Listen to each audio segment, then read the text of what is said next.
Әл-Фараби атындағы Қазақ ұлттық университеті жатақханаларға күрделі жөндеу жүргізіп, бөлмелерді кеңейту арқылы орын тапшылығын шеше бастады. Осы тәсіл арқылы оқу орны алдағы уақытта жатақханалардағы орын санын 2000-ға көбейтуді көздеп отыр. Бүгін осы жұмыстардың алғашқы бастамасы ретінде күрделі жөндеуден өткен нөмірі 10-шы жатақхана Қазақстан Республикасының ғылым және жоғары білім министрі Саясат Нұрбектің қатысуымен қайта ашылып, студенттерге пайдалануға берілді. Кездесу барысында министр Саясат Нұрбек жаңарған жатақхана бөлмелерін аралап, студент жастармен пікірлесті. Өте жақсы. Студенттердің бәрі өте қуанышты. Бұрынғы дейінгі, кейінгі жағдайын бәрін білеміз. Өзгеріс өте күшті, жақсы. Ұнайды барлығына.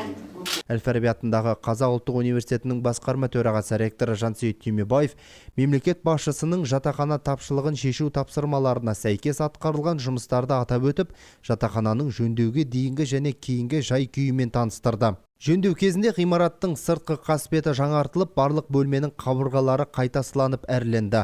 Есік-терезе ауыстырылып, әр секцияға заманауи душ кабиналары қойылды.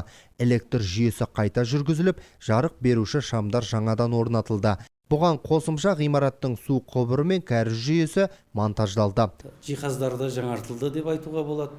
Және де жатақхананың ішіндегі акт залы, демалыс залдары, одан кейін мына оқу залдары бар, және ас үй, асханалық үйлер бар.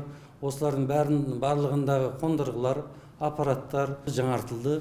Олардың барлығы студенттердің өмір сүруіне, оқуына қолайлы жағдай жасайды деп сенеміз. Біз осы Казгорадта, Казгу қаласында тұрдық, біз жатақхана тұрдық. Ал біз оқып жүргенде әр бөлмеде душ деген жоқтың. Орны бар тұғын. Душтың орны. Негізінен сонда типтік бағдарлама бойынша болу керек, ал бірақ ол жұмыс істемейтін. Ал қазір әр бөлмеде санузел бар. Сондықтан да ойлаймын, қазіргі студенттердің арманы жоқ. Осындай жатақханада орын алып отқан. 313 орындық жатақханаға тарих факультетімен қатар химия және химиялық технологиялар факультеті мен физика-техникалық факультетінің студенттері орналасты. Жатақханада күрделі жөндеу жұмыстары өткізілді. Солардың бірі бізде оқу залдары, көптеген жаңадан жиһаздар алынып келді. Бөлменің жарығы да ауыстырылды. Бізге ол өте ыңғайлы, және де көріп тұрғандарыңыздай, біз қазір фойеде тұрмыз. Фойенің өзінде жаңарту жұмыстары өткізілді. Көріп тұрғандарыңыздай, артымызға бізде картинкалар қойылды. Бұл біздің фойенің сәнін келтіріп тұр. Сонымен қатар фойеде дивандар да қойылды.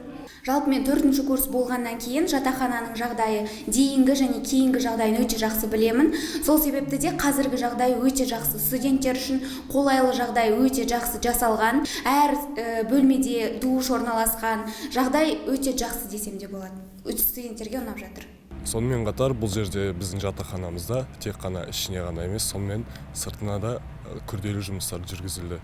Өздеріңіз көріп тұрғандай, неше түрлі ашық түстерге боялды, терезелері тазартылып, ауыстырылды. Бізге бұл жаңа жатақхана ұнап жатыр.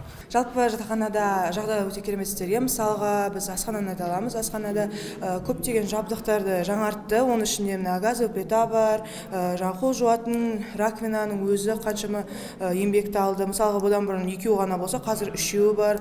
Оның өзі жақсы жабдықталған. Былтырғыдан қарағанда әлдеқайда өзгерістер өте көп. Өздеріңіз көріп тұрғандай, мына жерде төсек, шкаф, полка барлығы бізде ауысқан. Қабырғамыз ақ светке боялды, душ қойылды, есіктердің барлығы ауысты, есіктер сынған, кейбір есіктер дұрыс жабылмайтын болатын. Қазіргі барлық есіктеріміз жаңадан қойылған, жалпы өте ыңғайлы. Терезелерде айырмашылық бар. Былтыр бізде мынандай пластикалық терезелер болған жоқ, ағаш терезелер болды.